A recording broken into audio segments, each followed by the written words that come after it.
மச்சான் நேத்து மேட்ச் பத்தியா இல்லையா? பார்த்தா மச்சான், என்னடா அவன் அப்படி அடிக்கிறான், காட்டா மாதிரி அடிக்கிறான்டா ஹார்திக் பாண்டியா. சரி அடி அடிக்கிறான்.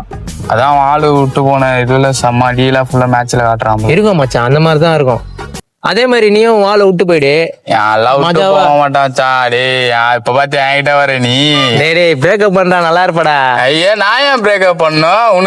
உனக்கு ஆள் இல்லன்னு பொறாம மச்சான் உனக்கு. எனக்கு போறாமையா? ஆமா. டேய் நான் நினைச்சா இப்ப சொடுக்கு போட்டா ஒரு பொண்ணு உசார் பண்ண வேண்டாம், உங்களால முடியுமா? சொடுக்கு போட்ட ஒரு பொண்ணு உசார் ஆகல. டேய் போடா, உனக்கு ஆள் இல்லன்னா ஆள் ஒரு அவ நீ ஒரு இவன்டா.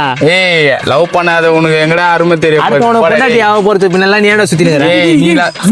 ரெண்டு பேரும் யாழ் பத்தி தப்பா பேசுறான்டா. எனக்கு திறமை இல்லண்டா ஒரு பொண்ணு உசார் பண்றதுக்கு. அவனுக்கு என்ன திறமை தெரியுமா? நீ பாத்தியாடா நீ?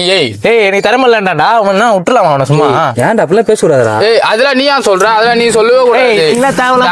ரெண்டு பேரும் நீ எதுக்கு வர? எங்க ரெண்டு பேரும் வந்தியா முட்டை வேலையை பத்தியா போய் என்ன இருக்கணும்? அவள்தான் உனக்கு போயிடு. உனக்கு எப்பவாவது எதுவும் பண்ணாம இருந்து பாருங்க. Eat 5 star, do nothing. Like பண்ணுங்க, ஷேர் பண்ணுங்க, கமெண்ட் பண்ணுங்க, சப்ஸ்கிரைப் பண்ணி பெல் பட்டனை ஆல்ல போட்டுருங்க. ஓகே.